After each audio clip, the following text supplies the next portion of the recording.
শুভ দুপুর বন্ধুরা, আমার ভিডিও একটা করে চলে এসেছি। এবার ছেলেদের জন্য কিছু করবো, চলো।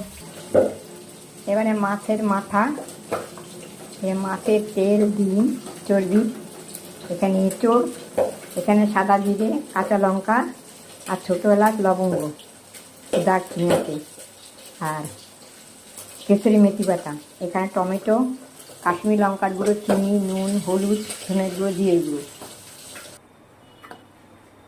পেঁয়াজ, রসুন, কাঁচা লঙ্কা, জিরে, ছোটো এলাচ, লবঙ্গ, দারচিনি আর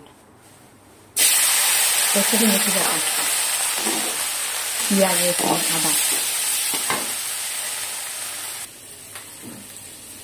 মাছের মাথা, তেল, ডিম,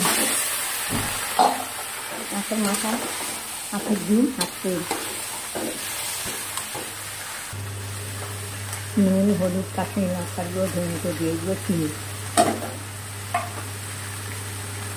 টমেটো, এই যে এঁচড় সেদ্ধ করে নুন হলুদ মাখিয়ে রেখেছিলাম, মাখিয়ে সেদ্ধ করে এঁচড় নুন হলুদ দিয়ে সেদ্ধ করে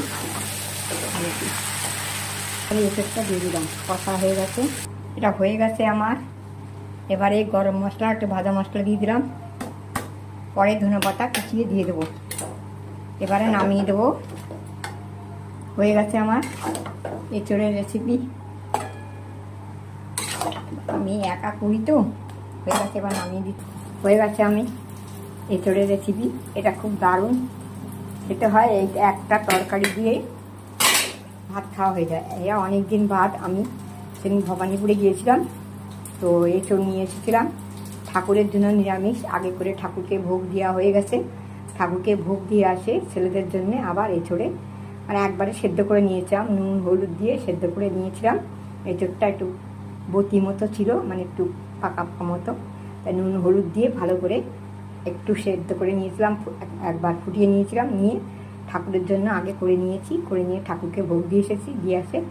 আর অন্যটা ছেলেদের জন্য মাছের ডিম, মাছের মাথা, মাছের তেল চর্বি দিয়ে এটা রান্না করলাম। দেখছো দারুণ হয়েছে, কি সুন্দর।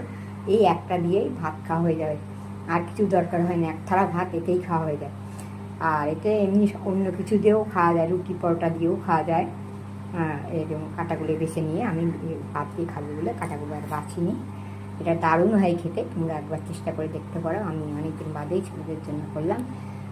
মানে পরের পর চলছে, শরীরও ভালো যাচ্ছে না, কিন্তু এটাই করছে, তাই জন্য করলাম। চলো।